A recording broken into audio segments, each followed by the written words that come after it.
Hello everyone, this is the Flash Hobbyist, and I just innovated on my aquarium. Okay, so what you're seeing now, see that swirl? So that's my Refugium. It's in the back of my all-in-one tank. And I'll give a quick tour of that in a second. But what I realized was I was having issues with my Refugium for the chaeto algae, trying to grow chaetomorpha and pull out any nitrates and phosphates from my tank, because I was having cyanobacteria build up because there was too little flow. So if you look back there, I took, so a while ago I thought that I had permanently killed one of my circulation pumps.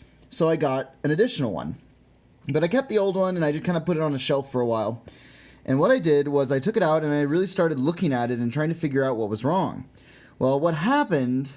It's one of the Jabal pumps like that. It's the smallest of their line. Well, the inner tube is actually a shaft, and the rotor spins on that shaft. So now that I know that, I was able to actually focus on cleaning it properly, and I got it working again. So I slipped it under my filter sock. Down there, and then I'm using the normal controller. So everything else is controlled by my Apex Junior, but this one's just constantly on at a high rate. So right now I put everything into feed mode, and so it's just continually circulating the water there. So what I hope it'll do is I'll get some more chaeto and put it in there, and the new light, the Chaeto Max from Innovative Marine, will allow it to grow and actually not be overtaken by the cyanobacteria. So I find that super exciting. And right now I'm going ahead and cleaning all three of my circulation pumps. I already cleaned my return pump, but I decided that I could go ahead and clean the others now that I know what to do. So taking a quick tour of what's going on.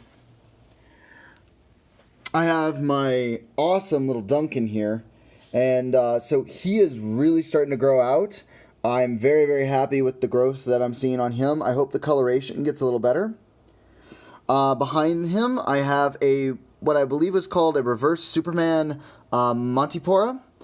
It's going, hopefully, to spread from the plug onto the walls of that little canyon there.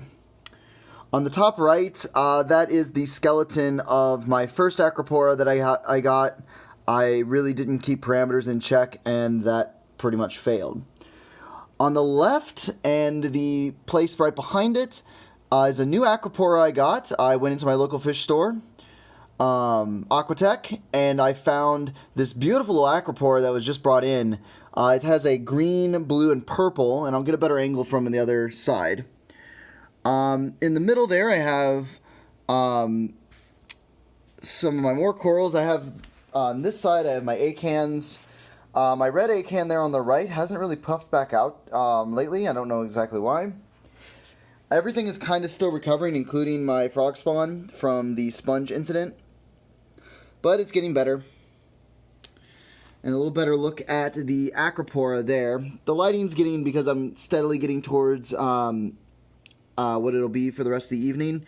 It's really hard to see. But in addition, I also found this little guy, which it might be the same as the ones above, but it has a ton more green on it and a lot more polyps. So I added a bunch of Acropora. I'm really keeping up with my parameters now, and everything's going well, I think.